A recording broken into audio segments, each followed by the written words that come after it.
જે આપનો પરિચય। મારું નામ રાજન ત્રિપાઠી છે। હું હિન્દુ ધર્મ સેના ગુજરાતનો પ્રમુખ છું।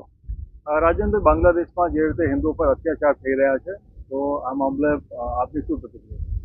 બાંગ્લાદેશમાં હિન્દુ ઉપર જે અત્યાચાર થઈ રહ્યા છે એના અનુસંધાનમાં હું એક વાત ચોક્કસ કહીશ ભારત સરકારને કે બાંગ્લાદેશ સરકાર ઉપર તાત્કાલિક એવું પ્રેશર નાખે, એવું દબાણ આપે કે સૌ પ્રથમ તો ત્યાં જે ઇસ્કોન સંપ્રદાયના મહંત છે ચિન્મયદાસ પ્રભુ, જેમને જેલમાં પૂરવામાં આવ્યા છે, તાત્કાલિક તેમને જેલ મુક્ત કરાવે।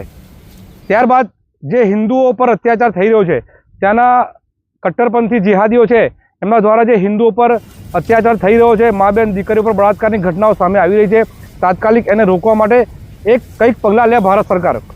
અને મારે નરેન્દ્ર મોદી સાહેબને એક વાત કહેવી છે કે જે રીતે ગાઝા પટ્ટીનું અત્યારે તમે જોતા હશો, જે રીતે ચાલી રહ્યું છે, આ બાંગ્લાદેશ પણ એક જાતની ગાઝા પટ્ટી છે। ભવિષ્યમાં ભારત દેશ માટે આ ખૂબ મોટો ખતરો છે બાંગ્લાદેશ, તો અત્યારથી એને કાબૂમાં કરી લો।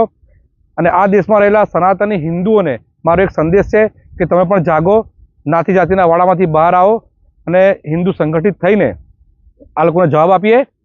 કે યોગીજી કાયમ કહેતા હોય છે કે બટેંગે તો કટેંગે, મોદીજીએ પણ કહ્યું છે કે એક રહેંગે તો સેફ રહેંગે।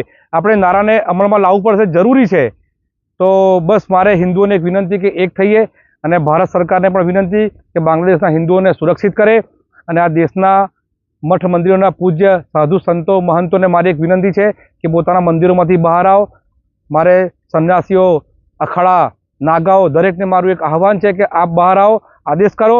અમે હિન્દુ ધર્મ સેના અને તમામ સંગઠનો અમે તૈયાર છીએ, આપના આદેશની રાહ જોઈએ છે। તમે ખાલી એક આદેશ કરો, મારીને બાંગ્લાદેશ પાછા મોકલીશું બાંગ્લાદેશીઓના દેશમાંથી, અને બાંગ્લાદેશના હિન્દુઓને પાછા ભારત લાવો, એવી કંઈ યોજના ભારત સરકાર બનાવે। જય શ્રી રામ।